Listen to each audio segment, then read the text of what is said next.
So under the scenario Brad and I just laid out, Texas will be without an attorney general. And there are all sorts of names floating out there we're hearing. I've heard, let's see, Congressman Chip Roy, Senator Brian Hughes, Senator Mays Middleton, and then this John Bash guy who's Elon Musk's lawyer. And also former, I think, Trump appointee as a U.S. attorney, if I'm not mistaken. U.S. attorney district, yes, correct. I met him at some event where Kirk Watson was speaking, and he didn't strike me as the kind of guy that would run for OAG, but okay, go for it, John Bash. So Charles, I'm gonna go to you since you didn't. And you didn't say Chris Gober. Chris Gober? Did you see that there was a tweet before? Brandon Walton just said that Chris Gober said that he is strongly considering running for AG. Dang. And then I heard Mitch Little. Those are the names I've heard. Adam Lowy, friend of the show, even though he doesn't like what Adam's running, is not running. He has confirmed on the X he's not running. He confirms for every race that comes up that people speculate he's going to run for. He is not running. So Charles, are you even remotely excited about this race? Do you have a dog in the hunt? No. Oh, you're excited about OAG. Oh yeah, I'm excited about it because that's where I get my open records request. Right now I don't, but maybe with the next administration we will. Oh, did I not see, I don't know if his name was in the mix, but he commented on it. Matt Rinaldi, somebody had put his name out there, and I don't know. I can't remember what he said. I don't think he denied it, but yeah, no, I'm excited about this because it has a direct impact on a lot of the work that I do at the local level. I mean, it would be great to get things through the public information unit, if you will, and public corruption is obviously a big thing too, and so it would be nice to see some movement on that for the local level here. So yeah, I'm very excited about this race. Now, do I have a dog in the fight? Not really. I mean, I think they're all really solid. Mays Middleton, I would be incredibly happy with, and especially because that's someone who's constantly spoken out about TPIA, and so I know that would be an AG's office that responded well to it. This new guy, Bash, you said it was. I think his last name was.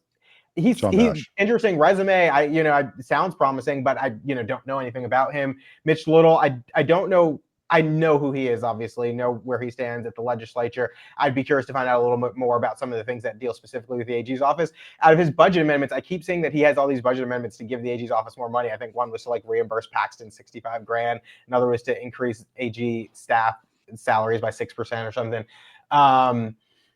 And then there were some other names in there. I don't know Chris Gober well. I mean, I know him kind of through the political world, but I don't know him well. But I mean, it's exciting. That's a number of exciting candidates. And also, we're going to have an open comptroller's race, which is a far less exciting race, but also important. Provides. Woo! I don't particularly at this juncture, honestly, I don't care. You always talk about how the Public Information and Public Meetings Act don't get followed. I never once go to the I've had to deal with the OAG's office before and trying to get the city of Austin to do something. And it was as I would expect from a government agency. It wasn't terrible, but it was manageable. And the person that I spoke to on the phone was rather grumpy every time I spoke to them on the phone. Is a new attorney general going to fix that man's attitude? Probably not. And what? When you submit requests and the city denies them, what do you do? Sometimes I will go to the OAG, not all the time. And do they usually side with you? The OAG sided with me once, and it still was the city of Austin has 30 days to respond, and then the city of Austin responds. And it was really stupid and annoying. It just slowed everything down. Do you not find it problematic that they've only sided with you once? I haven't gone all the way to the OAG that often, to be honest. Oh, well, you should vote you should give money to and vote for whichever candidate says all this stuff should be online, available immediately for everyone to see. Yes, if I can work on that candidate's campaign, any candidate's campaign, it will be under the stipulation that that must be a policy position. But also, to a point, just to clarify, you don't have to go to the OAG. Once they contest it, it goes there. You don't have to do anything. So if you're just not getting it back, that means they're not siding with you. Okay. So that's a problem. Right. I'm saying that is a very specific problem that's not going to be solved by this attorney general's race. Could Why be. not? It's not going to happen unless somebody starts something to make it happen, and it's not going to be one of these people.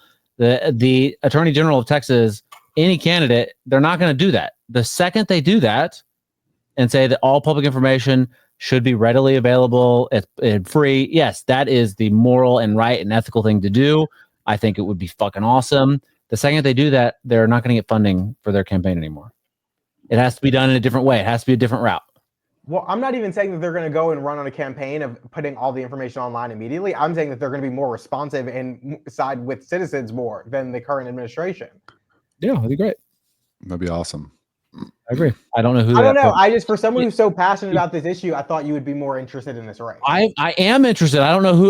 None of these people have said anything on that specific thing. I don't care at this point because I don't know. Is Roy even running? I don't know. Does anybody know who's running? No, it's all You just speculation. wanted to make a speculation on the Senate race, and we don't even know who's all going to be in that one. Because it doesn't matter in the primary.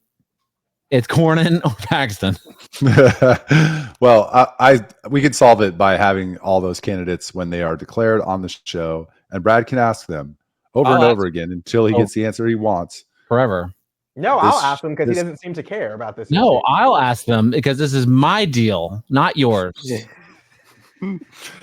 For those who are curious, we got a lot of good candidates. I'm excited for a lot of these guys. So would love for Mays to be OAG, Brian Hughes, Chip Roy. Any of these guys sound great.